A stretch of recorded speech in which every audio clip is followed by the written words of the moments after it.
Hablaremos hoy de la condesa de Castiglione. Al finalizar la guerra de Crimea, en 1855, Italia era un verdadero rompecabezas, formado, por ejemplo, por el reino del Piamonte, por un lado, la Lombardía y Venecia, que estaban ocupadas por los austríacos. Ahí estaban los ducados de Módena, de Parma, de Toscana. Estaban también, desde luego, los estados de la Iglesia y el reino de las dos Sicilias. El rey del Piamonte era Víctor Manuel y tenía el proyecto, él como muchos otros, de realizar la unidad de Italia, aquel sueño de los italiani uniti. Pero, desde luego, para unificar a tantos estados y expulsar a los austríacos, se necesitaba la ayuda de un soberano poderoso de Europa y que fuera en algún punto favorable a Italia. Y se les ocurrió pensar en Napoleón III, el emperador de Francia. Hablaremos ahora, haremos un paréntesis, esto ha sido un cuadro de situación, pero hablaremos de Virginia Oldovini, que era una muchacha del Piamonte a quien muchos consideraban la mujer más hermosa del mundo. Parece que un día estaba el conde Walewski, que era hijo de Napoleón, pero no de Napoleón III, sino de Napoleón el Grande, del primer Napoleón Bonaparte. Este también lo era. Era hijo, supongo, de Napoleón y de María Walewska, que fue amante de Napoleón, una polaca muy patriota. Bueno, el conde Walewski estaba en Londres y vio que el conde de Castiglione miraba con mucho interés a todas las mujeres. Le preguntó por qué era ese interés que iba más allá de lo mundano, casi el hombre se tomaba el trabajo de examinar a cada mujer que se le cruzaba. Entonces el conde explicó que estaba buscando esposa y que quería que su esposa fuera muy bella. Entonces Walewski le dijo: vaya a Florencia en ese caso y haga que le presenten a la señorita Oldovini. Es la mujer más bella del mundo. El conde de Castiglione fue a Florencia, se enamoró inmediatamente, pero la chica no le dio ni 5 bolillas. Y le dijo claramente: no os quiero y no os amaré nunca. Es un dictamen notoriamente drástico. No importa, dijo el tipo, me casaré contigo y tendré el orgullo de tener por esposa a la mujer más hermosa del mundo. Eso es un asco, verdaderamente. Comparto. Eso es un asco. Lo que él quería no era amor, quería posesión. Quería establecer un derecho real sobre esta dama. Bueno, pero se casó. Casaron. Ella tenía 16 años. Este conde de Castiglione era además servidor del rey de Piamonte, era un funcionario de Víctor Manuel. Virginia escribía desde muy jovencita un diario íntimo en el que anotaba con el mayor detalle todas sus aventuras, aún las más íntimas. Ese diario fue descubierto por Alain Decaux en 1951 y contiene revelaciones interesantísimas. Virginia parece que utilizaba una clave para describir sus lances amorosos. B, una B larga, era beso. X era la entrega total. Y BX era todo menos X. Y sucede que aquel diario íntimo está lleno de B y de X día tras día. La muchacha era insaciable. El conde de Cabourg, que era el jefe de gabinete del rey Víctor Manuel, conocía a Napoleón III y conocía también la debilidad que el emperador de Francia tenía por las mujeres. Y tuvo la idea de que Virginia se hiciera amar por el emperador y lo impulsara a tomar decisiones que favorecieran la causa italiana.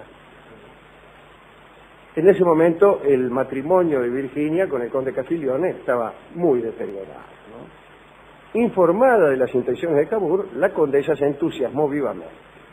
El 16 de noviembre de 1855, el rey Víctor Manuel en persona llamó a la puerta del jardín de Virginia y allí le realizó la propuesta oficial de viajar a París para hacer política de almohada en la cama de Napoleón III. Tiempo después, el 17 de diciembre, Víctor Manuel volvió a visitarla, mientras ella ya estaba preparando las maletas para ir a París. Y el diario de Virginia registra una crónica de ese encuentro, y dice: a las 11 se ha marchado, lo acompañé hasta el jardín, 5X. Así se las gastaba el rey Víctor Manuel de Piamonte. Bueno, empezó su viaje, hicieron una escala en Florencia, donde ella se encontró con un antiguo admirador, al que convirtió en amante, que se llamaba Bentivoglio. Es un lindo nombre para un amante. Claro, Bentivoglio. Lo enamoró, sació la lujuria del Bentivoglio y después lo abandonó. Y llegó a París. El primer encuentro que tuvo con Napoleón III sucedió el 9 de enero de 1856. La condesa de Castigliones sintió un poco de desengaño al ver al hombre que se cruzaba con ella, ¿no? Ella se lo imaginaba alto, majestuoso, hermoso, y Napoleón era bajito, un poco encorvado, trotaba sobre unas piernas cortas y paseaba por la sala una mirada deslucida. Es de todos modos la descripción de un enemigo. Él la miró un poco, ella le hizo un comentario, pero no pasó nada. En el segundo encuentro, el 26 de enero, en un baile, Virginia llegó en el mismo instante en que Napoleón se retiraba. Él le dijo: llegáis muy tarde, señora. Y ella contestó: sois vos, Alteza, el que marcháis demasiado temprano. No era muy ingenioso, pero Napoleón la miró. Y así pasaron los días, se cruzaron, pasaron los meses, se saludaban. Napoleón por ahí la miraba un poco, se retorcía el bigote. Pero ya habían pasado 4 meses desde el primer encuentro y el deseo imperial no se había manifestado de ningún modo. Y conociendo la reputación galante de Napoleón III, Virginia se sentía vejada. Y entonces resolvió jugar fuerte. En ocasión de un bailongo que había en las Tullerías, era de disfraces el baile, ¿no? Entonces aprovechó para ir medio desnuda, disfrazada de diosa antigua, por no decir otra cosa. Y se armó un verdadero tumulto, ¿no? Todos se empujaban para mirarla, etcétera, y el emperador, al verla, tomó inmediatamente una determinación. Bueno, esta determinación consistía en invitarla a una reunión nocturna en Villeneuve-les-Dames, donde había un lago, un parque y una isla. Es un lindo lugar para invitar a alguien. Desde luego iba también la emperatriz Eugenia, la mujer de Napoleón. Pero ya se sabe, una fiesta nocturna, hay un parque, hay un lago, y en el medio del lago una isla, siempre es posible ausentarse y encontrar un yuyal cómplice donde cosechar el beso que crece en la penumbra. El caso es que en determinado momento Napoleón le invitó a pasear en bote. Salieron a remar y volvieron 3 horas después. Al día siguiente todo París sabía que el emperador se había convertido en el amante de Madame. Entre abrazo y abrazo, la condesa de Castiglione trataba de inducir en Napoleón III una simpatía para la causa italiana. Incluso, según dicen los cronistas, que son todos un poco maledicentes, eso resentía un poco su eficacia erótica, porque a veces estaban más pendientes del desempeño político de Napoleón que del desempeño amoroso. El caso es que todas las noches una carta cifrada iba en camino a Turín. Incluso se había hecho amante de un tipo del correo para que no le revisara la correspondencia. Se trataba de una mujer muy cuidadosa, según se ve, ¿no? Pero a partir de entonces la condesa, sabiéndose amante oficial, empezó a comportarse con la mayor excentricidad. Hizo fotografiar sus pies, sus pantorrillas, sus manos y sus hombros. El pintor Baudry la pintó desnuda. Ella después tuvo celos del cuadro y lo destruyó. Creo que eso ocurrió después, cuando comprendió que el cuadro no envejecía y ella sí. Así que se convirtió en una especie de Dorian Gray inverso. Claro, como todos nosotros, por supuesto. Pero destruyó aquel cuadro. Usaba sábanas negras, porque decían que contrastaba con la blancura de su piel. Tardaba mucho tiempo en vestirse. Por ejemplo, desde las 9 de la mañana hasta las 2 de la tarde. Es mucho, es un poco demasiado. Solía concurrir a las fiestas con escotes absolutamente indecorosos. Un día se lo hizo notar la propia emperatriz Eugenia. Le dijo, mire, ¿no? Y ella le dijo, una tiene que mostrar su cara allí donde la tuviera. Tampoco era muy ingenioso, pero cuando hay un escote así, cualquier cosa resulta interesante. El caso es que el emperador parecía muy entusiasmado, la llevó a Compiègne, que era un lugar donde la corte se trasladaba durante un mes del año. Y allí el emperador tenía él le llamaba series, dividía ese mes del año en 4 semanas, y cada semana llevaba una serie distinta, la serie diplomática, la serie artística, etcétera. Y a ella la llevó, creo que todo el mes. Fueron muy felices ahí en Compiègne, tan felices que ella se guardó un camisón de recuerdo, porque le pareció que aquella noche había sido, una de las noches de Compiègne, había sido especialmente señalada y se quedó con el camisón. Pero un día el romance con el emperador terminó bruscamente. Napoleón III era inflexible con las indiscretas y rompió con ella. Le dijo, no quiero verte. Ella hacía comentarios, usted no sabe lo que me dijo ayer Luis. ¿No? Luis Napoleón. Ella se fue, tomó un tren, viajó a Italia, pensó que la ruptura era pasajera, y en realidad empezaba una desgracia que la perseguiría siempre. En Italia ella se negó a continuar la vida en común con su marido, quedó sola, creo que en Turín, y mientras tanto Luis Napoleón se hizo cargo del ejército. Empezó la guerra contra Austria. Es decir, le salió bien el asunto a la marquesa. Hubo un momento en que ella dudó de que Napoleón tomara partido por la causa italiana. El 16 de enero de 1858, Napoleón sufrió un atentado cuando se dirigía a la ópera. Venía por el Boulevard de los Italianos, 3 explosiones destruyeron la carroza, hubo muertos y heridos, pero el emperador y la emperatriz resultaron ilesos, ¿no? Incluso asistieron a la función de la ópera. Cuando Virginia en Italia leyó la noticia, creyó que Napoleón jamás intervendría en favor de los italianos. Pero finalmente lo que ella deseaba sucedió. Empezó la guerra. Y fue una guerra, pero muy, muy, muy cruenta. Muy cruenta. Una guerra terrible. Tan terrible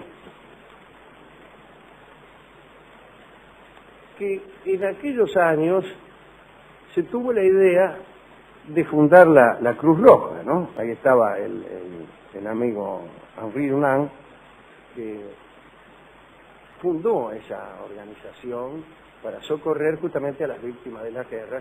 La guerra que había en ese momento era esa, ¿no? La guerra donde tuvieron las batallas aquellas de Magenta, de Solferino, unos lugares, Magenta y Solferino, unos lugares donde un día una sustancia que creo que se llama fucsina, de donde viene la palabra fucsia, para designar ese color, pero resulta que ese color también tiene otro nombre, que es justamente magenta o solferino, que son nombres de los lugares donde aquella sustancia cundía y donde tuvieron lugar unas batallas terribles, morían gente como moscas.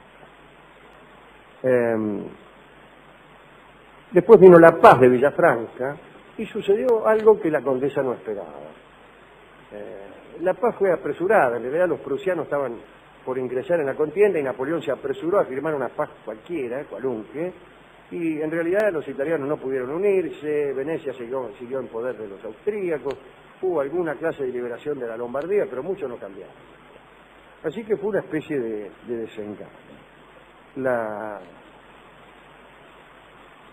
Castiglione volvió a París para ver si recuperaba sus privilegios perdidos, pero ya no fue lo mismo.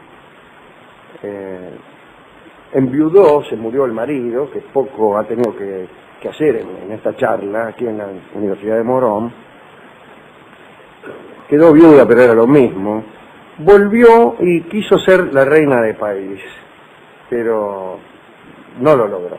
Una noche en 1869 entró por la puerta de los emperadores a un bailongo que había en las Tullerías y la echaron. Preguntaron, ¿usted fue invitada? No, dijo, qué sé yo, sí, tómesela. Estaba disfrazada de reina de Etruria, pero igual la echaron. Digo porque hay mucha gente que cree que disfrazarse uno de reina etrusca garantiza la entrada a cualquier bailongo. No. Cayó, como ustedes saben, en 1870 el Segundo Imperio, cayó Luis Napoleón, fue la batalla de Sedan, y ella se encerró en su casa, siguió viviendo en París, pero no salía nunca. Solo recibía algunos pocos amigos que sabían una contraseña, y empezó a envejecer. Allí probablemente ocurrió el episodio del cuadro destruido. Después retiró todos los espejos de su apartamento. Dicen que tenía un coche listo que nunca usó. Murió en 1899 y nadie se acordaba de ella, y ni siquiera los italianos tomaron en cuenta los servicios de almohada que ella había tratado de hacer a sus patrios. Ni siquiera se acordaron de aquellas cartas que con enorme riesgo enviaba a ella a los que luchaban por la causa de los italianos. Esta es la historia de la bellísima Virginia, condesa de Castiglione. ¿A quién quiere dedicar Rolón esta historia triste, como todas las historias? No hay historias alegres, salvo que uno las cuente por la mitad. Es difícil una historia alegre, Alejandro, en tanto y en cuanto el tiempo siempre es más fuerte que la belleza, que el amor y que la pasión incluso. Me permito dos tipos de dedicando, si usted me autoriza. El primero de ellos es en relación a esa actitud canallesca que usted marcaba en este hombre, que aunque la mujer no lo quisiera, quería ser el esposo de la mujer más linda del mundo, sin darse cuenta que el valor no está en tener la mujer más linda del mundo, sino en ser deseado por la mujer más linda del mundo. Entonces aquellos que valoran más el deseo que la posesión son los primeros dedicandos. Y lo segundo, ya que hablamos de esa gente que luchaba por la unidad de la patria, recuerdo una frase del amigo Abelardo Ramos que decía que somos un país porque no tuvimos el coraje de ser una nación, y entonces a San Martín, a Bolívar, a Artigas, aquellos que tuvieron el sueño de la patria grande. Muy bien. Nos preguntábamos con qué ilustrar esta charla acerca de la bella condesa, y recordando las cartas que enviaba ella a Cavour y el romance que tuvo con el empleado de correo, hemos resuelto amueblar la charla con el tango Cartas Viejas, que es un tango bellísimo, que escucharemos en la versión que realizó Karina Beorlegui con las guitarras de Juárez, Soria y Salmón. Adelante, Beorlegui.